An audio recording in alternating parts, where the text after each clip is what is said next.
That's a sweet ride, though. I know his It eyes. is a sweet ride. That is a great car. What was that It car? was a 68 Mustang Fastback, and it was just a roller. And I was then the whole time during that photo shoot, I was trying to get the guy who owns it to give me a price, just to give me a price. He wouldn't do it. No? The whole time I was just dogging on him. Yeah, So- you were following him around like a puppy. I wanted. Somebody offered him 18 grand just for that car as it sits. It did not run. We put a battery in it just to see if we can get the headlights to work on, just for effect. Oh, sure. Nothing. Nothing. That thing is just dead, just sitting there. And basically, how the whole photo shoot ended with it is that the front tire finally went completely flat. So we had to get out of it. So you photoshopped the headlights working? Yeah, that was Yeah. all Jason Siebels. Oh, okay. He did all that stuff. I mean, it was just amazing what that guy can do. Well, right on. But hey, welcome to Uptown Tonight. It is August. God, we're in September 15th of 2021. August. Yes. Let's go back in time.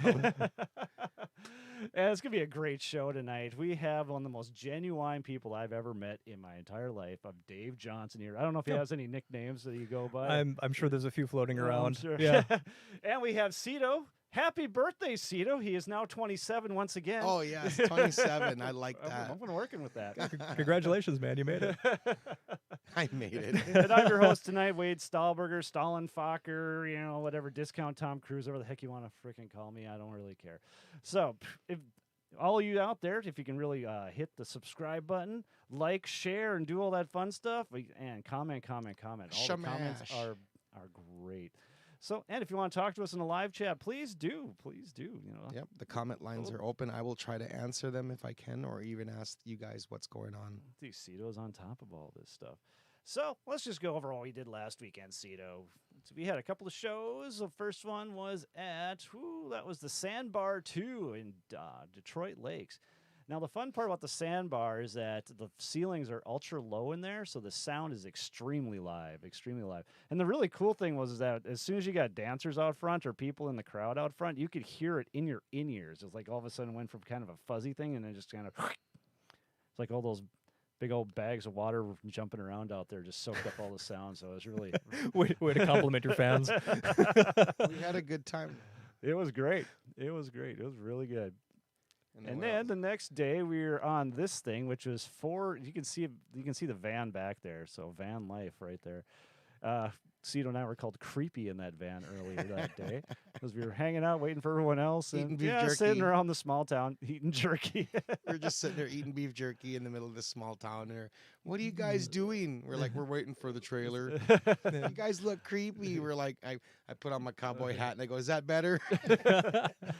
He's melding right in, and it worked. It did. The next picture is the person that was calling us creepy. Oh, it's way yeah, there. back there. So, yeah, Medina. That's where we were at. Oh, wow. Yeah. So, yep, that was a really good time. Real good time. So, that was us last weekend. You got to hit the Falcon. There it is. He's just a little baby turtle. Look at him go. We're getting fresh rain out here at the Zorbas. And look at him go, little baby turtle. I sound like I'm super drunk and high already. Just fucking, hey, man. We're just here with the little baby turtles, man.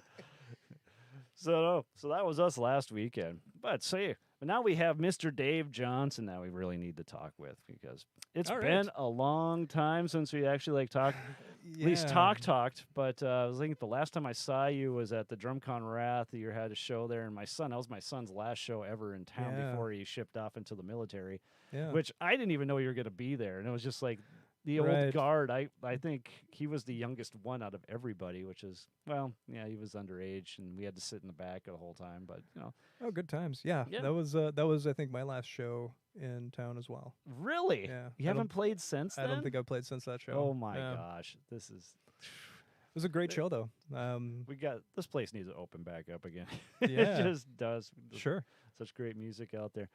But I want to set the table correct here. For those of us that don't know Dave Johnson, I got a couple of clips here that I personally went to his house and got from him, not for him, because we were having trouble with the technology. We're old and we're boomers. Okay, so this first one's a little long, but I think that it needs to be shown in its full entirety just to show. Just play. I'll get my popcorn.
much to swear, right? You don't run it quick, do you? No, so just you get solid on. Okay.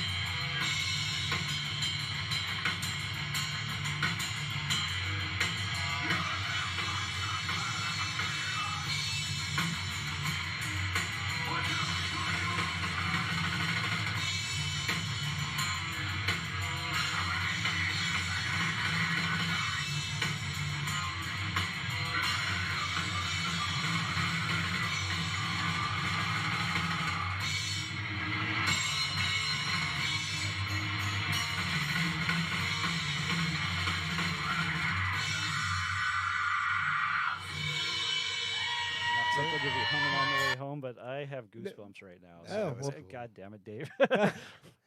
That is just the power behind it and just how clean it is. And oh my gosh, it's just like, yeah, it's exactly what you want to see.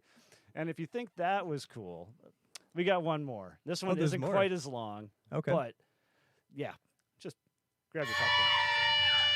Oh, yeah.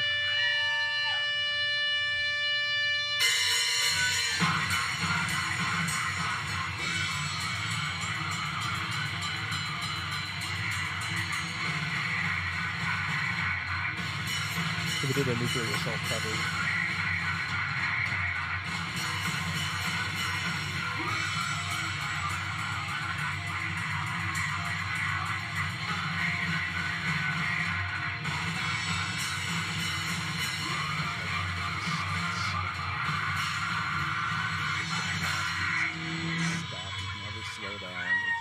Chops are just freaking flying.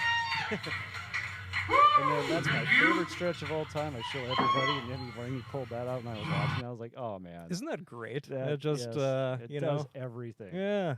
It just does everything. Such good times. So, Dave, how have you been? I'm telling you, man, it's been a hell of a ride. I'm sure it has been. It's. I was thinking back to this. Like you and I go back 28 years. Oh, I don't doubt it. I don't Right? know. I was trying to figure it out. I was in my younger teens, and I think you're a year or two older than us. And the thing I remember distinctly about you is that you had the long hair, and we all just thought long hair people are just going to be assholes. Right. And we usually are. And then you just completely broke the mold on all that. But the whole thing was how you shook my hand the first time. You did this. I did.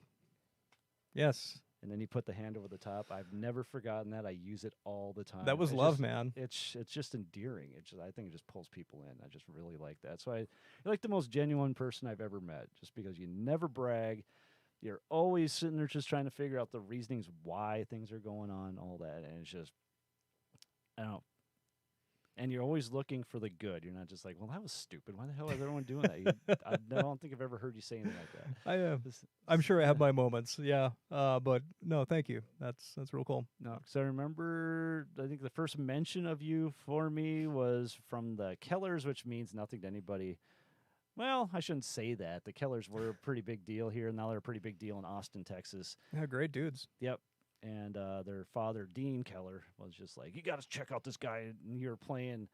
You had a video of you from some thing at Fargo North, and you were doing It was like a school talent show kind of thing. What Slayer song was that? Something about...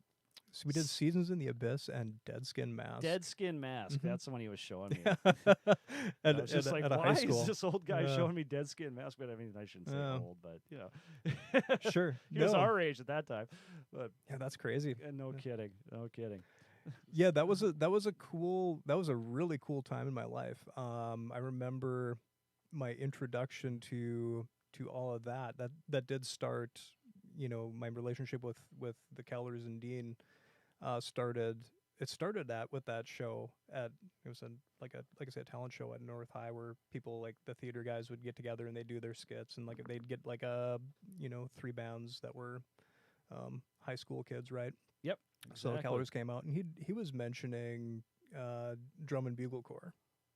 Oh, is that where you learned about all that? Well, I did initially, but I didn't. I just passed it by. I was like, that sounds cool. And then I'd met a couple dudes that were really into it from Illinois.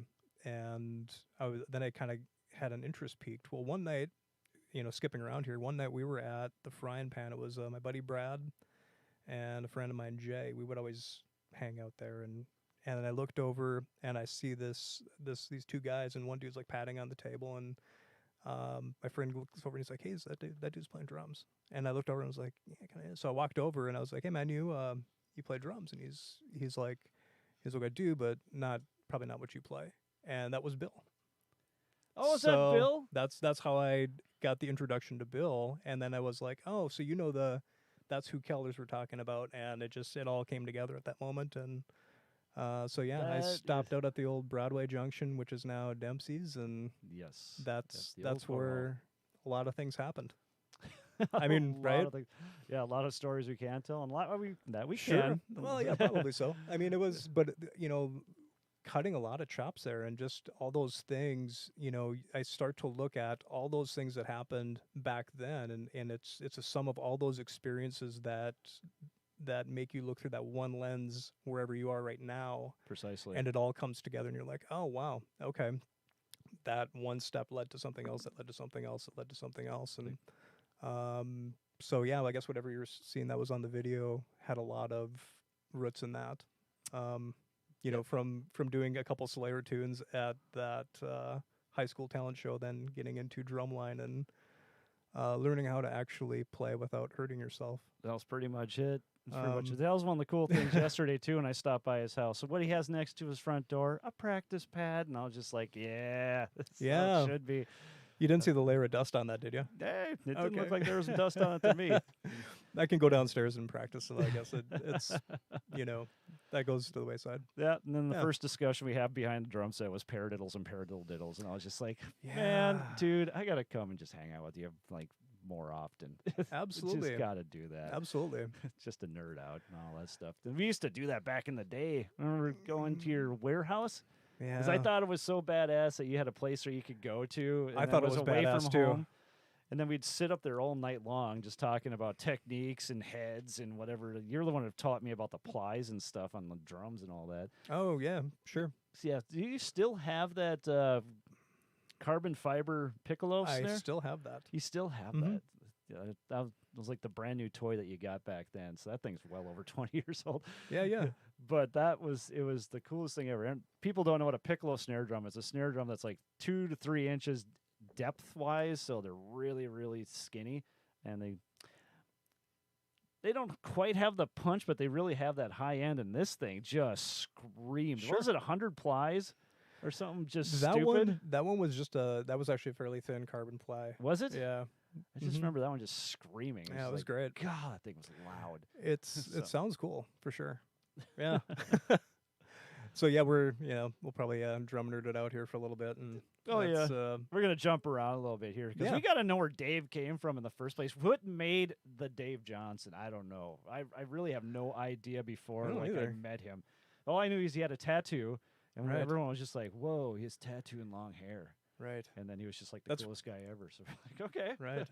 It's the opposite is weird now, right? Like you don't have tattoos. You're kind of completely look clean. at you, So man. you have tattoos now. You're a line cook. Yeah. It's about it. So were you from Fargo originally? Fargo. All the way? All the way. All the way. Born and raised, yes. So let's hear a little bit of a Dave Johnson childhood.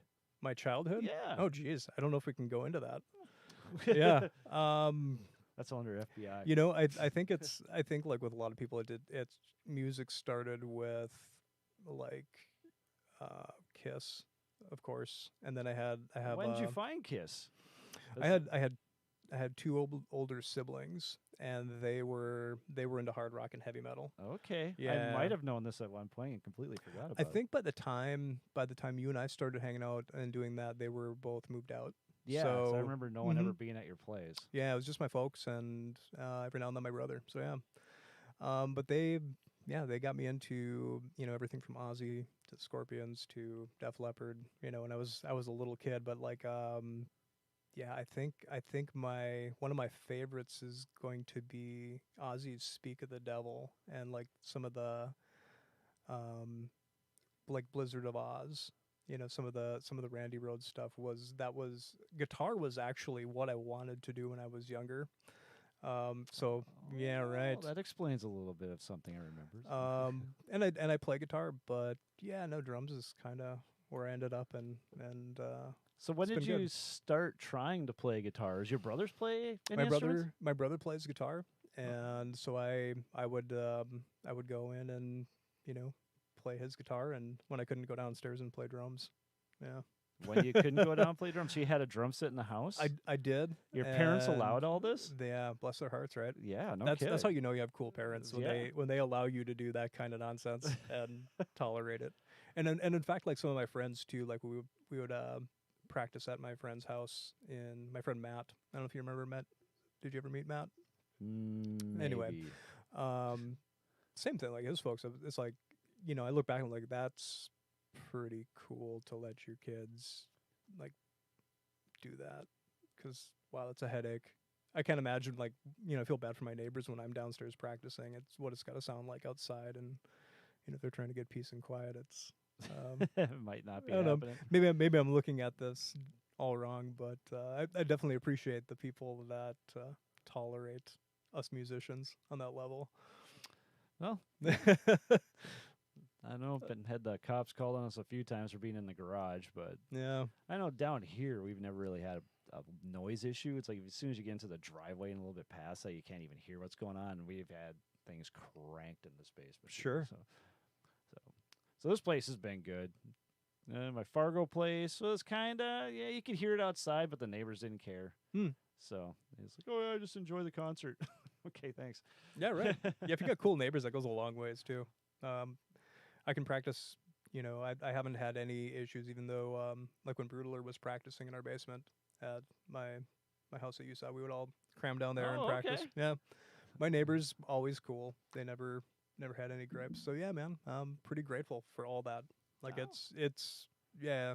So you gone a gotta long have a ways. place to play. But yeah, you always said Mhm. you had that place that was in that warehouse. And I always drive by it, and that's the first thing that always goes through my head. It's just like, yeah, it was right up the door, right through Dude, that there. was such a cool place, and it was cheap. That was That was back in the Below days, right? that was back in the Below days. Yeah, that Anyone was out there remembers Below. I That was actually my, remember that name. my Yeah. favorite sweatshirt ever. And those sweatshirts were comfy, weren't they? God, Yeah, I wore everybody that liked thing those. everywhere. Yeah. Yep. No, that was a cool time too. I remember that there's now another band by the name of Below. Rightfully so. I mean, we were disbanded about 20 plus years ago, I'm right? sure they're not trying to be the Um, heaviest, slowest thing out there. But dude, actually, if you ever not to give them a plug, but yeah, they're kind of in a similar vein. oh, really? Yeah, nice. It's kind of It was pre-Doom. yeah. It wasn't. It's not really doomy so No. much, but they kind of have like that Sabbathy kind of thing going on, and Okay. they're probably a little cooler than we were, but yeah. Anyway, it was I don't know kind of about cool that. to see that, like oh, right on, man. Somebody else went with it. That rehearsal space was like if you remember Paul from Gonna make me think. Which is guitar that? player Paul. Guitar player Paul. Flatland Guitars. Oh, that was okay. that was his dad's building, so that's kind of how we got our Oh, that our would foot in make the a lot door. more sense. Yeah. now. Okay. Yeah, man, there was a lot of good times in that space. It was cheap, and it was just like this huge room that sounded great. And yeah. I think it's somebody's apartment now, if I'm Yeah, they thinking turned them correctly. all into condos and stuff or whatever Yeah. they call those. But Yeah, it was really weird the transition from us paying like $100 a month to I'm guessing somebody's probably paying quite a bit more a month for I'm that same spot. sure. Yeah, They ain't coming cheap. They got the coffee shop across the street now and everything else. yeah, it's hip. Getting with the times. Yeah. But okay, so like what age were you when you started picking up instruments? 'Cause I'm assuming that your brothers, not to cut you off, I'm assuming your No, brothers no. had instruments back, and did they let you like actually play their instruments, or they're kind of hold the it gets. I little think bro off? there's a little possessiveness there, but they were cool. Yeah, Okay. he was all right with it. Were they the ones that like showed you how to play then, get you going? Not really. No, No, Okay. no. I kind of had to learn on my own, and I mean, I would pick up things here and there, and just enough to kind of be. Yep, this is You know, get your ideas. pre-YouTube there, people. Yeah, right.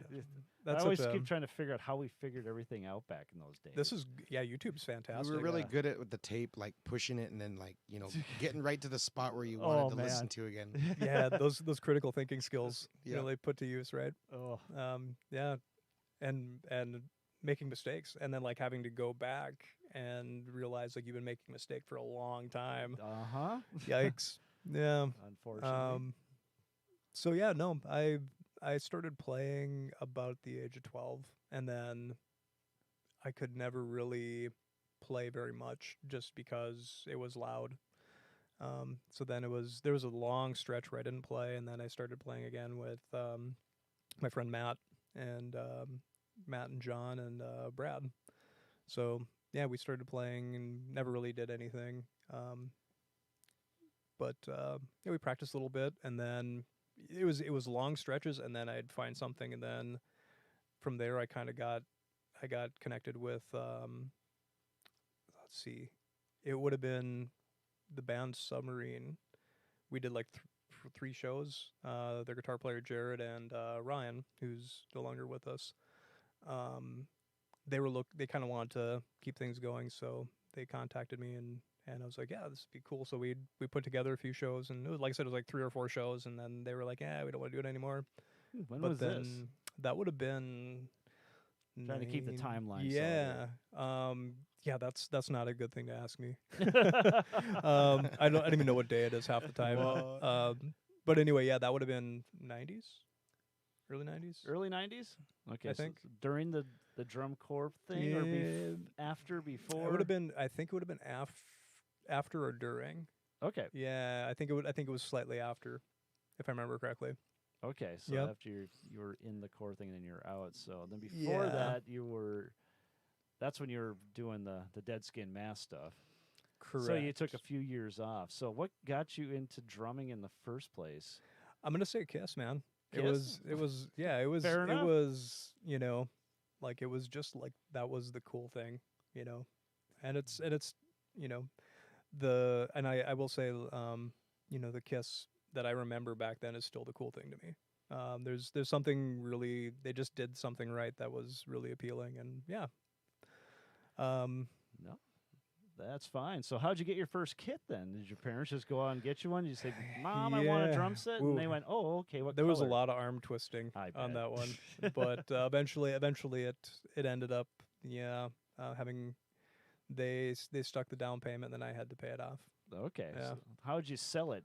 Were you doing music in school at all, or? Not at all. I didn't think Never. so. I couldn't remember No. you ever talking about that, so I'm just like, yeah. I think- Yeah, the only But how did you learn all this stuff then? You I don't know. just one of those freaks of nature that are just natural, just I Just- guess. I mean, I it don't. just made sense. Some things just made sense. I think wanting it bad enough made me put in the work. Okay. Yeah, like there was things that I was really into, and I was like, I got to figure it out, and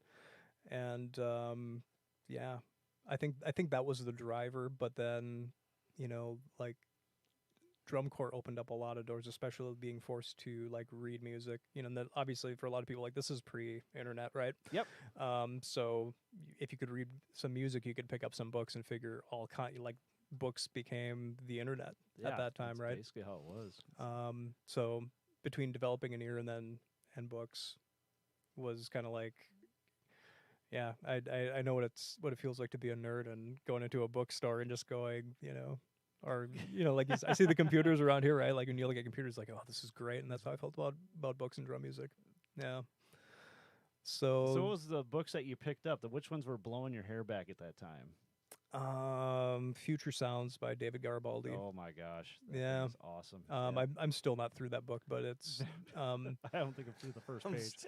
I'm still not through that book, man. Oh, it's crazy. It's cool for sure. It's like drum theories, or what is it? Oh, it's a linear style. So basically, each limb gets its own. I won't say pattern, but it puts you through a pattern where each limb does something, and then it augments it. Yeah, you do permutations, so you're just like, okay, now we're gonna slide it over by a 16th note. Yeah, exactly. And, Your brain. but just it's- goes yeah, mush. and it's really good for you. absolutely. But yeah, and then you approach it, how you play, but then it really forces you to look at dynamics and playing things. There's a drummer out there that this book reminds me of. They call her the Pocket Queen. Okay. Yeah, right. I know it sounds so it sounds, but like everything, like everything's like her accents are really heavily accented. Yep. Right, but then everything else is just really soft in between, and you're going like, yeah, that's. And then you apply that to that book, and it's just the coolest thing. Yeah.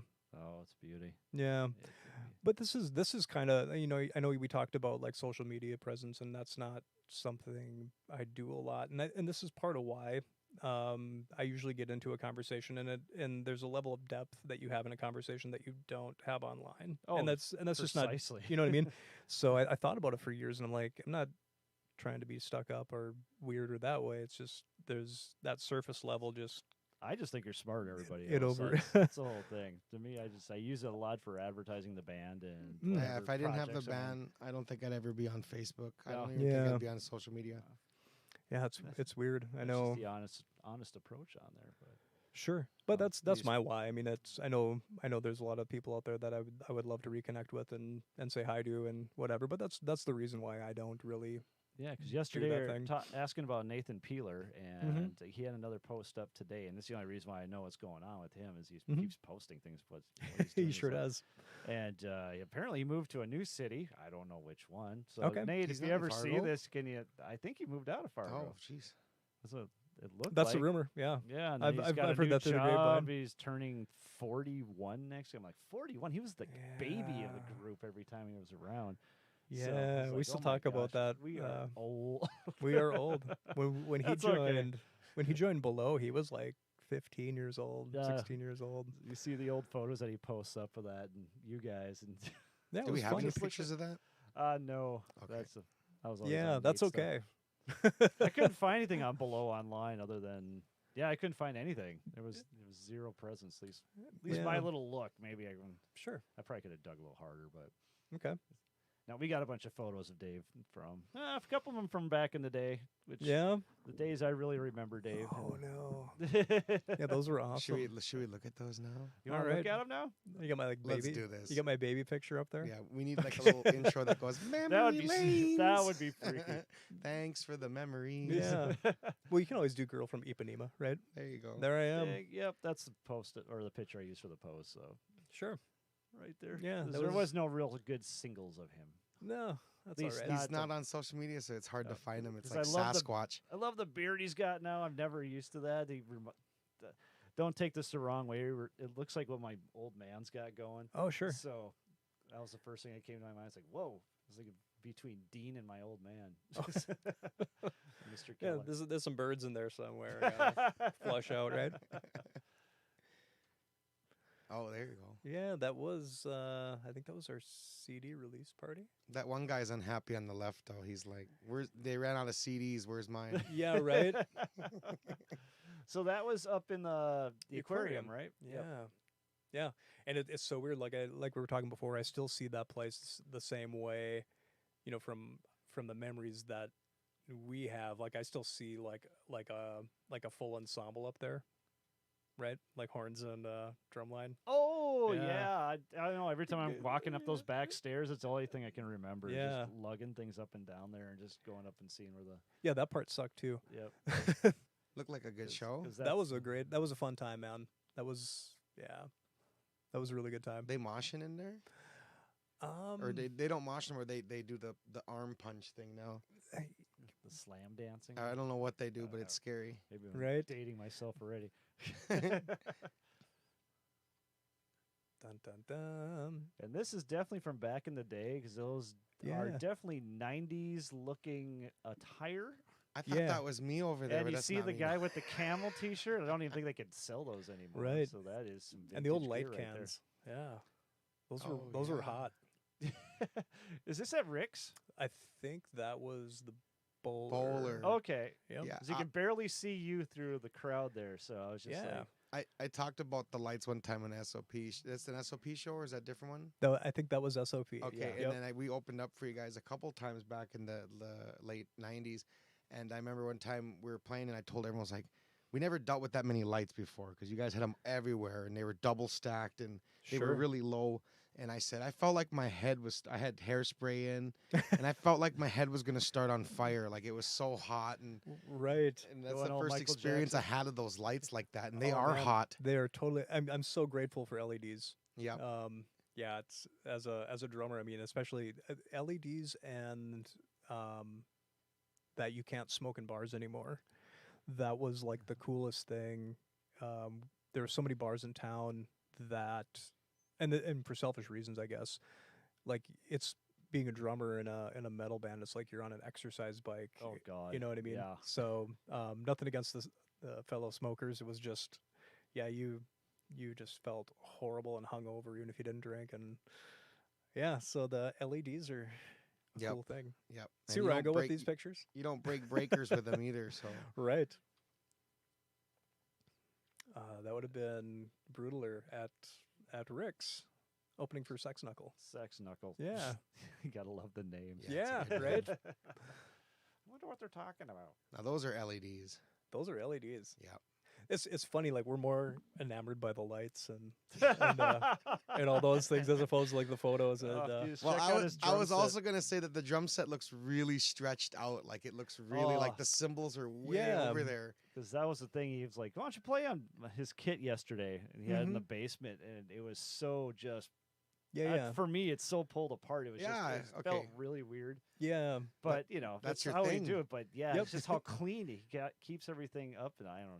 The cymbal styling like he has where he has everything set up is exactly how I do it too. So Yeah, just a really wide footprint, I guess. I like it. Yeah, that's a I used to enjoy watching you play drums back when I was just a young lad in town here, right when I turned 21. So it used to be S.O.P, Sons of Poseidon, and Dozer. So yeah. There we are. Yep. The fellas. So where is that? That is you're hiding next to the Specs? Empire, I Oh. believe. Yeah. Who's all up? Is that Nate? That'd be Nate Yep. and Yeah. Dustin, Andy, and Jarrett. Ah, sweet. Yeah. Brutalur. Sex Knuckle. Now here's just look at the technique, Oh boy. Mr. Dave Johnson. That's what pulled me in on this one. Like, oh, look at that, perfect. Yeah. You got the whole double lateral going on there. Exact angles. He's- Is I that love Wade's- that. I mean, you need the sticks are like Wade's parallel. breaking it down Yep. for us here. Breaking it down. Yes, I don't know what I'm doing. Just making sure it doesn't hurt. Because at the end of the day, like that's kind of It's yeah, right. perfecto. Yes, Sure. I highly approve. That would have been in Topeka. Ooh, Yeah. Kansas. Yeah. I think there was You That guys was take one a of little those- mini tour or something, or yeah, Gorgatron took us out. That was super Oh. cool of those guys. Brought us out, did a couple shows, did one in Sioux Falls and then one in Topeka. Nice. Yeah, we're And, having Gorgatron on here in December, I think. Oh, fantastic. Yeah, Yeah. I like that band.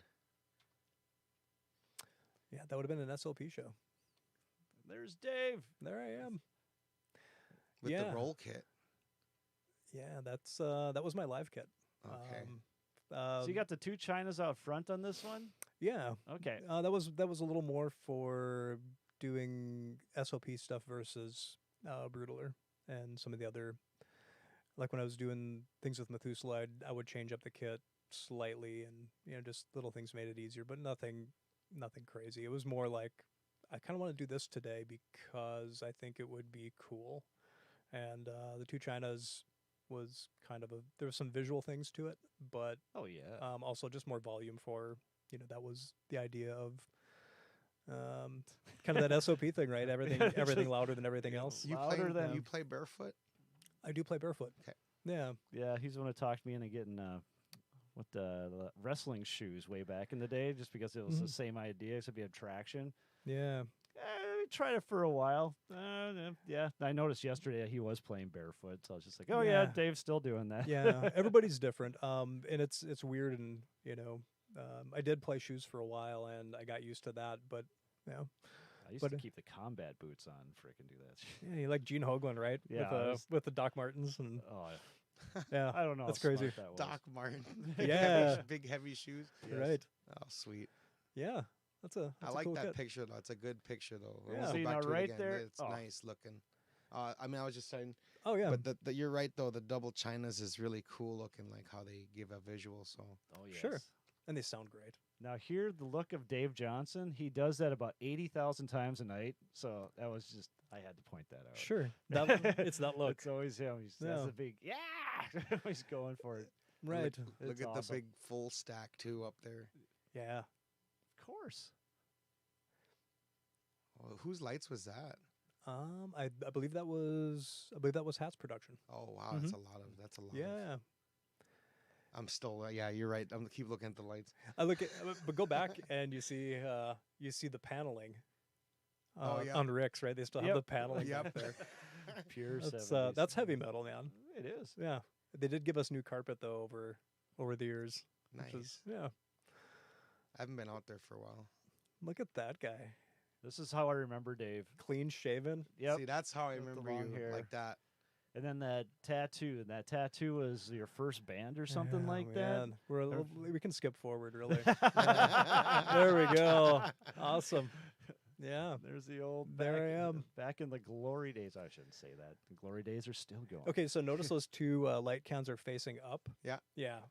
That's. You stood up on it. I pushed them up. Oh, okay. Yeah. I thought you stood up. Man, I'm That's telling enough you. of You said, "The hell with this." Yeah, man. Like I said, smoky bars and that. It's well, maybe I was just being a pussy that night, but Oh, look at the heart key. yeah, I'm over there. Like, all right. yeah, old school. Yeah. Yep. All right. back And to then the we're beginning. back. And that's it. So, memory lane. Dun, dun, dun. Yeah. All right. So early instructors. Who was instructing of you besides Bill? And I actually ran into Bill a couple days ago, which is really strange. I was at the post office of all places, and I was walking out, and then I was like, this person in front of me was walking just like Bill. And I was Mhm. like, no, it can't be. Can't be. And I walked past me, and he said, Stahlberger. And I was like, oh, crap, it is. That's Bill. Yep. Bill would have been probably the first instructor that I like formal instruction. Okay. Yeah. So nobody else showed you like anything before that? You just grabbed sticks and did stuff wrong and suffered a little bit for a while. Yeah, there was a couple guys. There was a dude by the name of Matt Reynolds. Really good drum, really good musician, artist, kind of all around. Just one of those guys that whatever he touched was good for some reason. Like there was Oh. just, you know what I mean. yep, one of those guys. But he was one of the guys that I can't prove that he did, but I mean he had all the right technique, and he was talking about doing drum corps stuff, and that was before I got involved in drumline. Oh, Right. interesting. Okay. So he showed me a few things, and I was really interested. And then of course so when I talked to Bill, like all those pieces from talking to Kellers and talking to Matt about drum corps stuff, and then that just seemed like kind of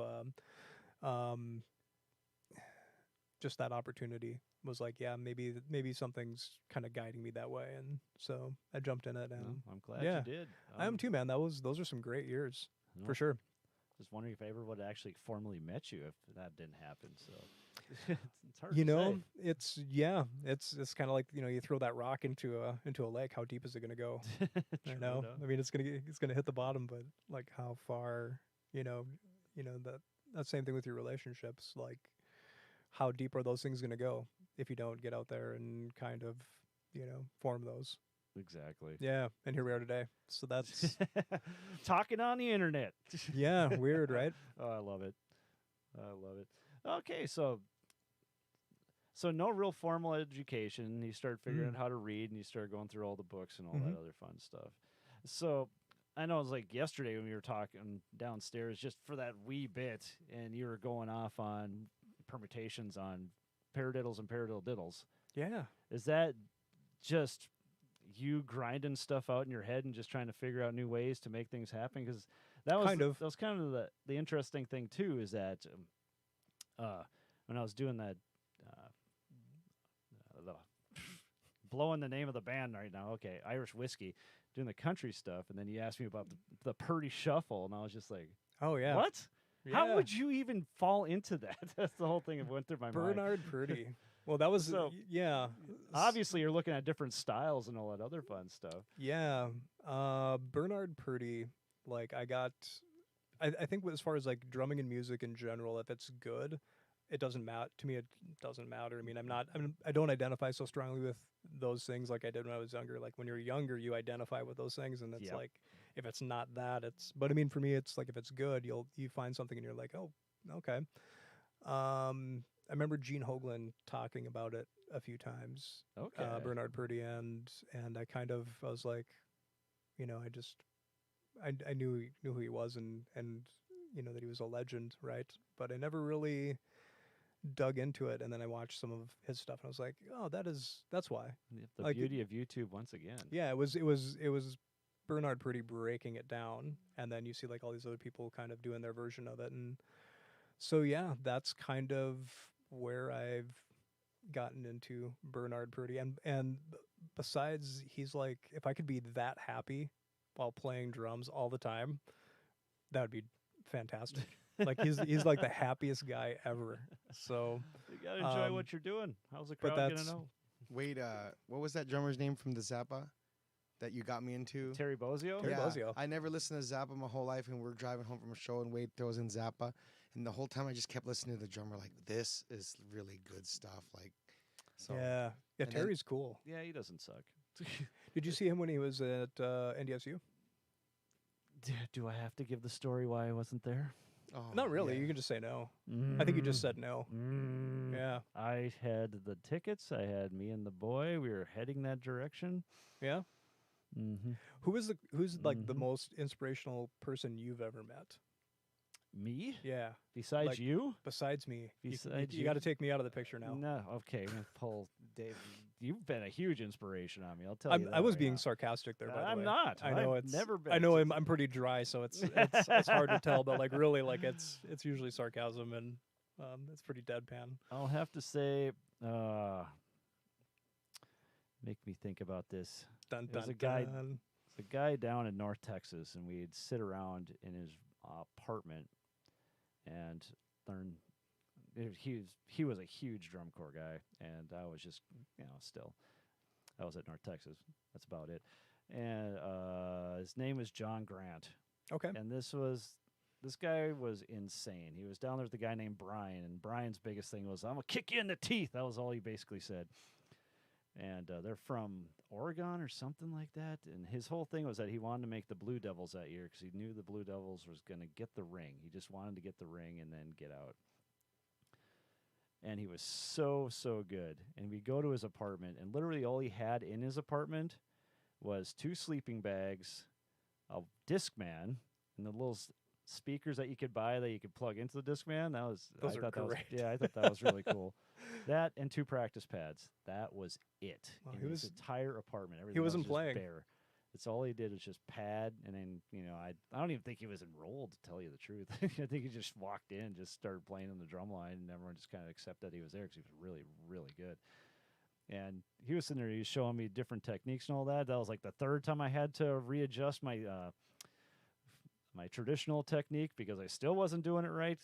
Because basically, I won't say we didn't get bad instruction. We just didn't get like refined instruction. It was just like, this is how you do it. Here's how it goes. And then, So it got really refined there. So John Grant and the way he taught and how he had that surfer vibe to him. Sure. That everything was cool. Yeah, it's all right. It's all right. Yeah. But the thing that always got me was that he would sit there and show you something, and you'd go back. I'd go back to my dorm, I think it was at the time, and I'd just practice the living crap out of it. And I'd come back the next day. I was like, okay, I got John on this one. Because he was really into the metronome thing. And you'd start playing it, and then you'd just start reefing it out as much as you could. Okay, reef is an old school drumline thing, mean playing as fast as you can. And you just reef it out as fast as I could go, and he'd just smile. And then basically do it twice as fast, right? Sure. He's like, Jeez. my God. Just bury you. Oh, yep. Suck it. Yeah. So, yeah, basically like you two guys. Okay. At least drumming Okay. wise. Because the whole thing with you was that just the coolness, how you presented yourself, how you played, and you never missed the count. Once you hit that crash on count 1, that's it. Everyone knew that was exactly right. Man, did I And- fool you? That does. It's still fooling me. It's All still right. fooling me. It's Well, just- thanks, man. And even I remember Carter and Hat talking about this back in the day. It's just like, when Dave goes for a fill, he's back in. That's exactly where it needs to be. And it's just like, yeah, I know. Because all of us drummers, we all try to get by without counting. We're just freaking lazy. We don't want to count our way back in. We don't want to know exactly what we're supposed to be doing. We don't know when we want to come back. We just want to feel it. And most of the time, that feeling throws you off left or right all the time. It's weird, yeah. If you've had too much coffee or too much to drink, or are you excited? But you never goes around. So, well, thank you. I cover. I think I cover well. I think that's part of performing too. I mean, when you do screw up, hopefully you can kind of make it musical somehow and make it seem like it's deliberate, or do it twice. That's the best part about live music, is that the whole thing is it's not going to be the CD. It's going to have little mistakes and stuff in there. That's what gives it all of its little gravy. That's what gives it its flavor. Yeah, I don't like playing things. I mean, I do. There's certain things like when you're playing structured songs, but I do like to go outside of that because for that same reason. And I remember, like, I went to go see Meshuggah back in, I think it was on the Nothing CD, and there's a I'm trying to remember what song it was, but they basically went and improv'd an entire section of that song.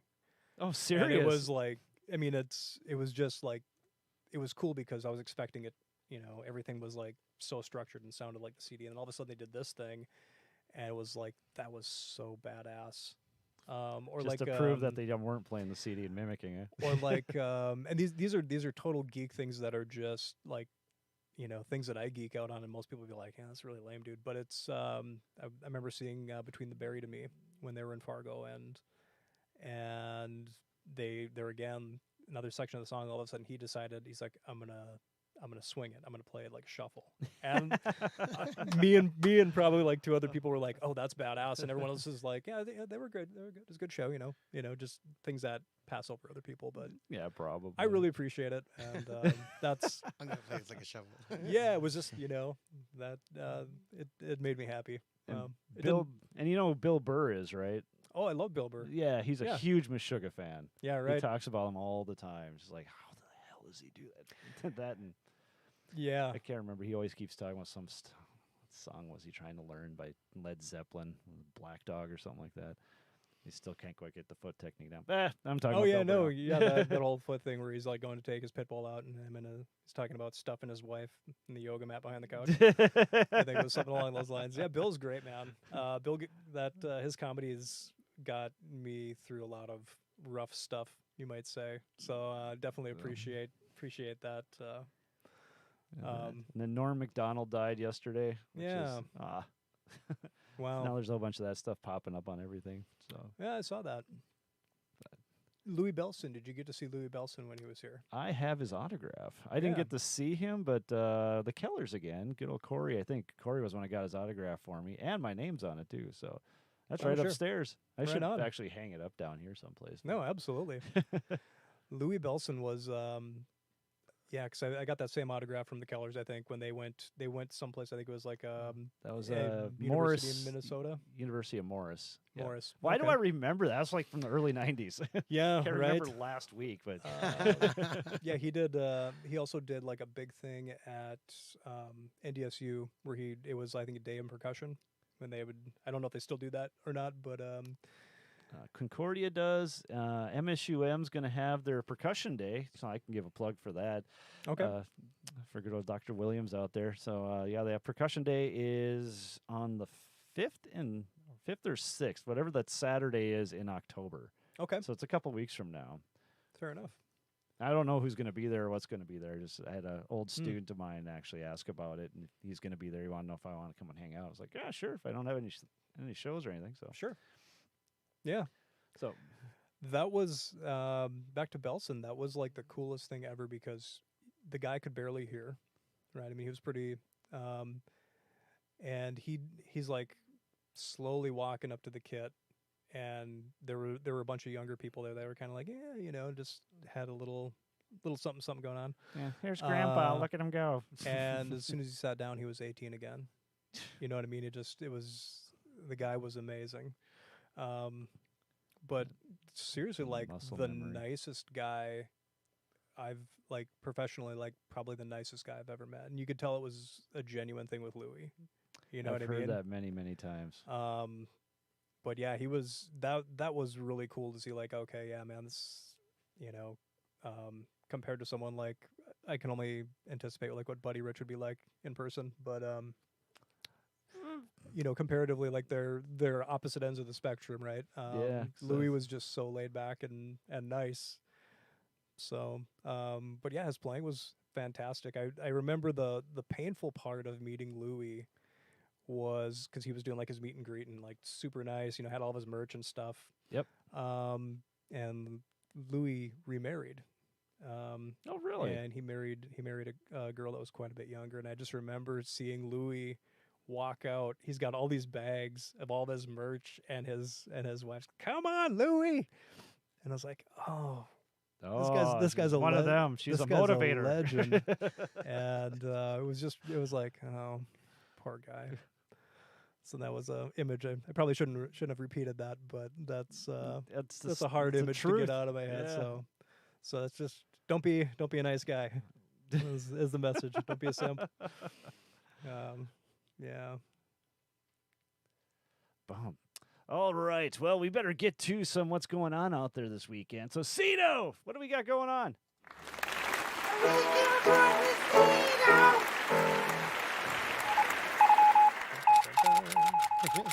Yeah, Wade did that awesome intro. All right, guys, this is Cito here with the Uptown Downtown Report. At the windbreak this week, we got on Thursday night, we got Sushi Roll. Friday, Shane Martin's out there, and then Sushi Roll is back on Saturday. At the Shooting Star Casino, we got Jerry Schmidt on Friday and Saturday. At the Tax Center, Boogie T and Subdocta are out there Friday night. The Poorhouse in Grand Forks, we got Sushi Roll on the Friday night, and then Aaron Simmons Saturday. The Poorhouse in Fargo has a Johnny Holmes. That must be an outdoor. Yeah, they're out in the parking lot. Johnny Yep. Holmes this Friday. That's going to be the party. And then at the Out of Town in the original, we have Killing Smalls. You're killing me, Smalls. Friday and Saturday out there. And then the Laughing Sun Brewery, our favorite place out in the Bismarck, Mandan area. Of course. We got Ben Suchi on Thursday night. And Shaky Calls on Friday. And SPG on Da General Saturday out there. So make sure you guys go check out all that. On the Sandbar 2 in Detroit Lakes, we have a Slamabama out there doing their thing on Friday night. And downtown, we got at Dempsey's the open mic with Gina Power. She's hosting that now, right? I'm wearing her shirt. Yep. And so we got the open mic with Gina Power. She's out there hosting on Thursday night, so make sure you go out there. And then Poutine is on Friday night at Dempsey's. Aquarium, we got Bromsters. That's how they spelt it. Bromsters on Thursday, and then Mall Pursuit, Widow, and Bragavant. What is that? Begravement. Begravement. Friday night. They got the greatest names that go to the Oh, aquarium. I love it. I can't wait to see their logos. How much branches can we put on this? Dirty Snatcha, Rico Act, and then Auto Cork. Oh, jeez. Autocorrect. Oh, I got it. I see it. Yeah, Auto, it took me a while gosh. to figure that one out. Trust me. I was looking at that for a while. I was thinking like Kakarot. What? The Cellar, we got the comedy club going on. That's tonight at the open mic. And Adrian Washington and Ben Marcotte are out there on that's tonight. Man. No, they're out there. I think it's Friday night. Okay. Or Saturday. I'm sorry. I should have had that on there. We'll see if we can get that updated on there. Someone just wrote, they said, Scotty G said, I saw Killing Smalls and they were legit, raging from 80s metal to 90s alternative. So there we go. there Killing you Smalls. go. We have confirmation. Get out there. Killing Smalls is a good band. Out there, why not? Tailgaters, we got Wayne MacArthur doing an acoustic show out there Friday night.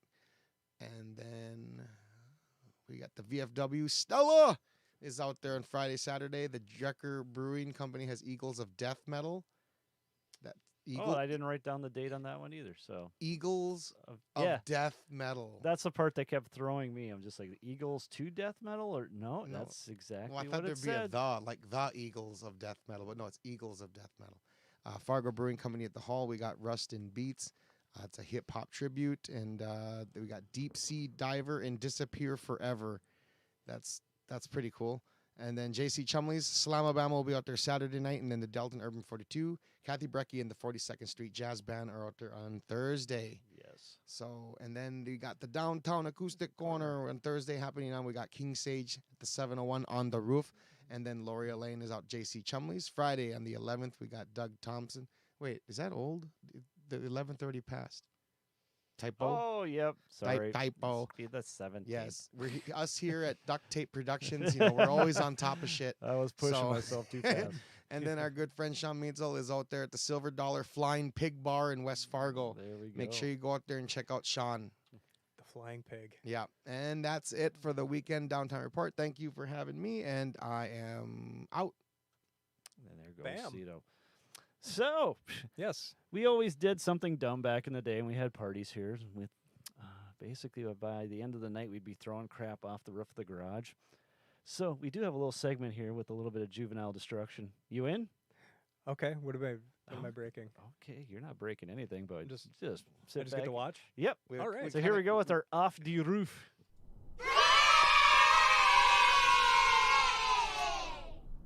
Go.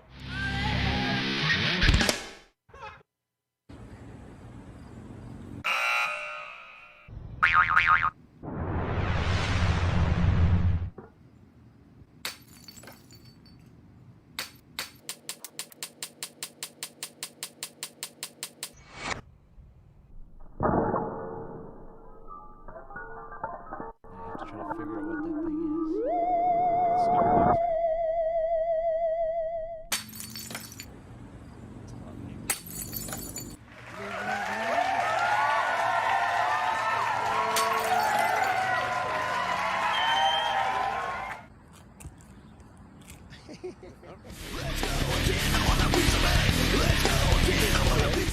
That was perfect aim too. You're hired. I love that segment. I have no idea what that was. It was just a little dish. It said "Live, Laugh, and Love," and I had to destroy it. Okay. It had to go away. Oh, that's understandable. There's always one.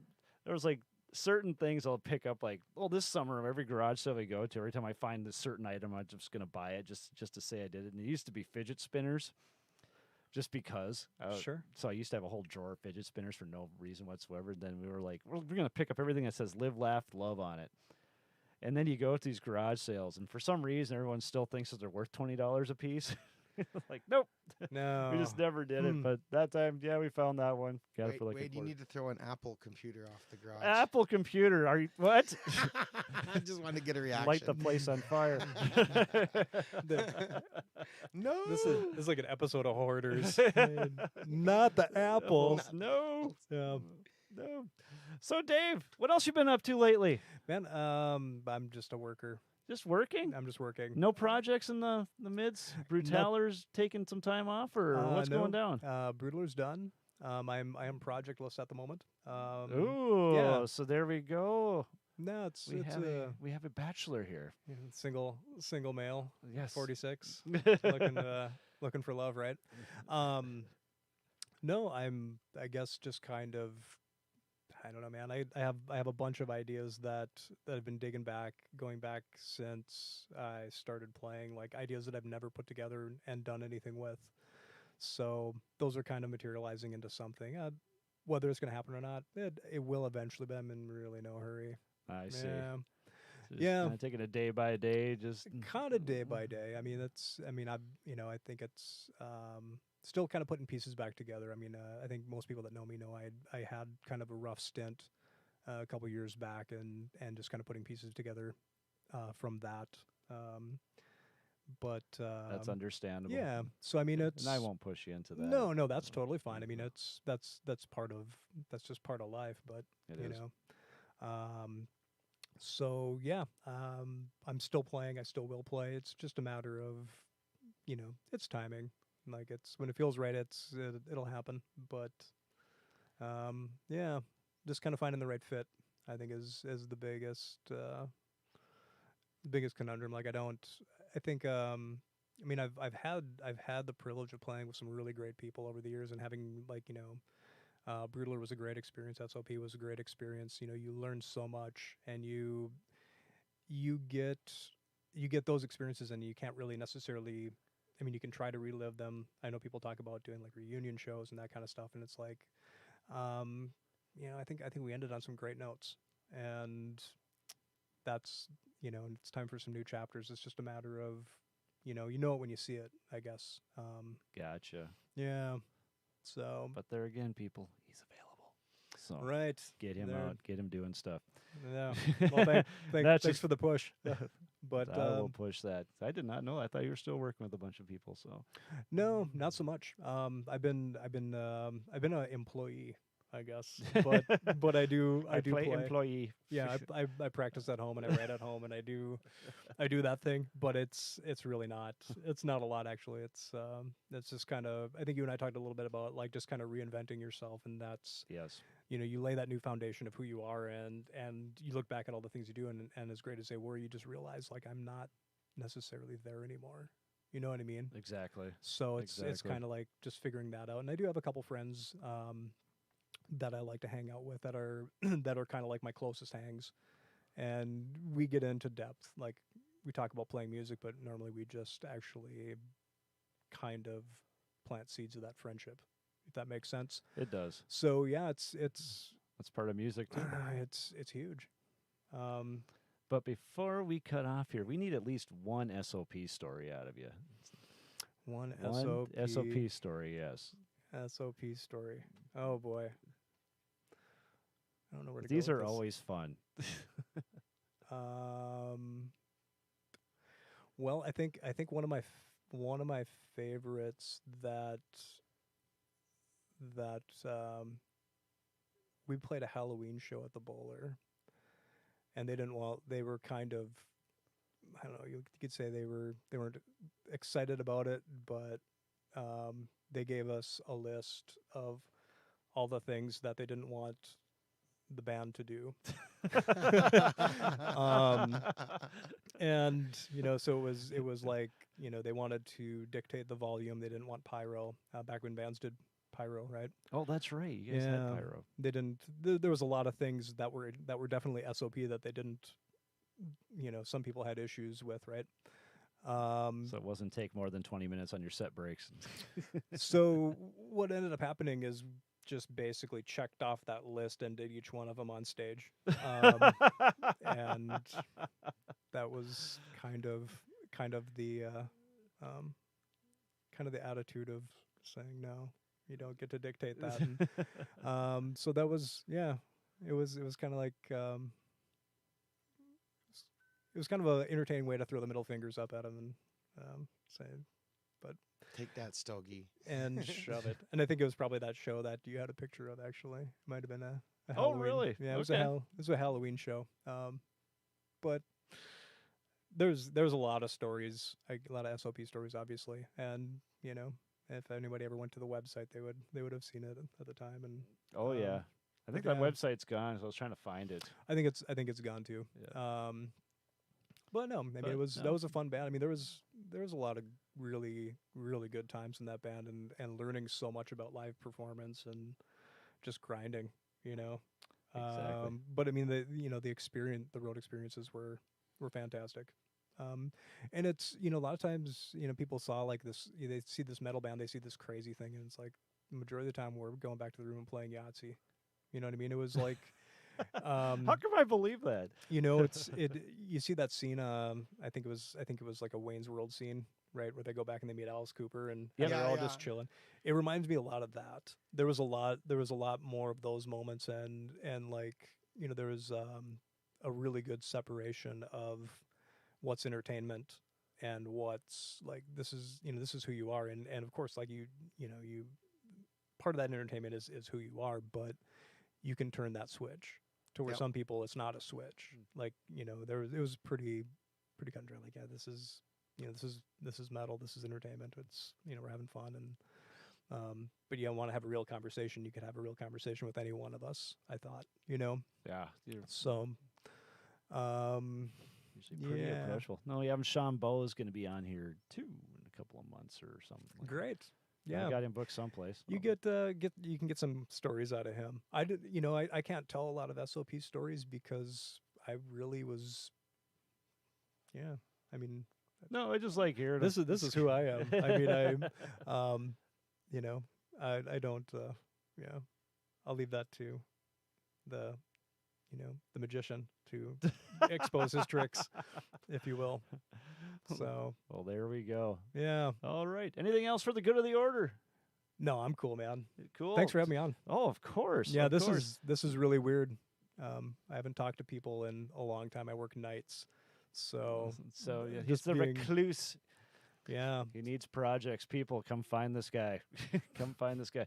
Yeah, just contact us here at Uptown Tonight podcast at gmail.com. You can find us there. You can find us at uptownbandfargo.com, and just go on our website. You can find the podcast and everything else, and also contact there. And I can get you in touch with the man, the myth, the legend right here, Mr. Dave Johnson. oh boy. So that'd be probably one of the easier ways for you to find him, or else you have to go like stalking and try to figure out where he lives, and I just get creepy. Yeah, don't do that. Kind of like me and Cito Yeah. last weekend. Eating beef jerky In the van. in the van. Across from the bar. What are you doing?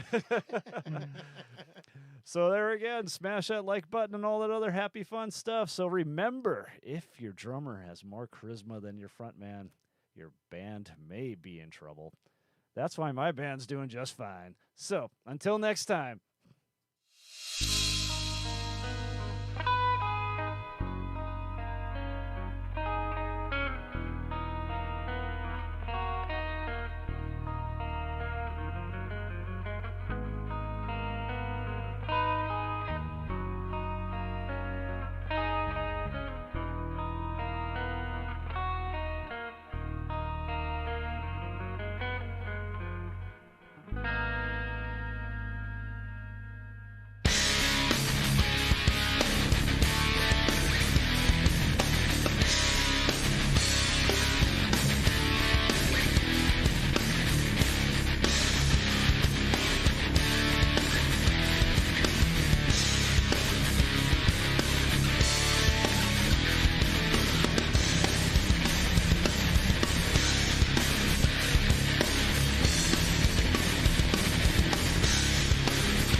It's just